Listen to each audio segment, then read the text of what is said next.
Ever since Russia got rid of its so-called progressive tax, based on Karl Marx's old notion of from each according to their ability to each according to their needs, ever since Russia got rid of the Karl Marx progressive tax system, personal income tax revenues have skyrocketed. Why? Because at a 13% rate, people are willing to earn more money, and they're willing to report that money to the government. Why cheat when you get to keep 87 cents on the dollar? Now, this is the #1 challenge we have in the U.S., and I suspect this is the bigger challenge in the U.S. because we have 90-plus years of special interest loopholes that have become like barnacles on the ship of our tax system. And to scrape off all those barnacles is an enormous task. In some sense, Central and Eastern European economies have had an advantage.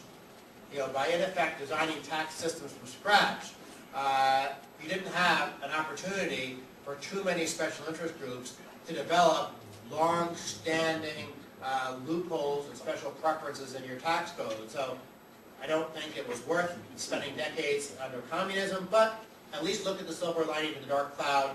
You didn't have a special interest encrusted tax code that was very difficult to reform. Now, one of the other advantages of a flat tax is you control political corruption. Now, of course, if you're looking at this from a politician's angle, they view this as a negative thing. Politicians in the U.S. love to get on the tax writing committees. Why? If you get on the tax writing committee, people throw money at your campaign. You don't have to hold fundraisers. You just have to walk down the street, and the lobbyists will come up and give you checks. I mean, I'm only slightly exaggerating there. You have no challenge raising money if you're on the tax writing committees, the Ways and Means Committee in the House, and the Finance Committee in the Senate. Why do you get all that money? Because the tax system is very complicated, and you have enormous power to give people special benefits, to punish your enemies, reward your friends. Imagine if we got rid of all that junk. Remember that simple postcard we showed of the flat tax? There's no room for corruption in a postcard-sized tax form, which of course is why politicians don't like it. But if we could somehow overcome the politicians, if the demand from the people was strong enough and the politicians were forced to enact a flat tax, we would dramatically reduce political corruption. Now, I've been talking long enough. It's time for me to conclude. The key message is that tax reform is good politics and good economics. We have 24 flat tax countries. Not a single country has adopted the flat tax and decided to go back to the old system. That has to mean something. Now, sooner or later, there probably will be a country that will backslide, but I fully expect, especially because of tax competition, that we will continue to see the list of flat tax nations grow and grow and grow, even if maybe at some point one or two make the mistake of going back. If you have a flat tax, you get rid of distortions, you reduce corruption, and assuming that tax competition stays alive, we're going to continue to make progress on this. I'm hoping, of course, that some other countries will continue to adopt flat taxes, in part for selfish reasons.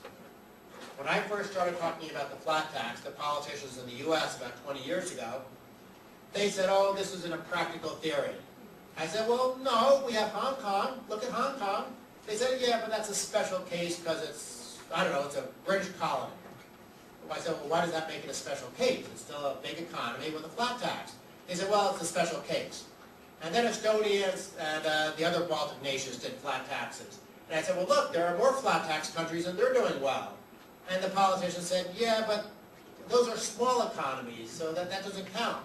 And then Russia did a flat tax, and Russia still has lots of problems in many areas, but the flat tax is working out really well. So I said, well, look at Russia. And they said, yeah, but that still doesn't count because maybe the flat tax only works in these post-communist economies. And then Iceland did a flat tax. And I said, well, look at Iceland.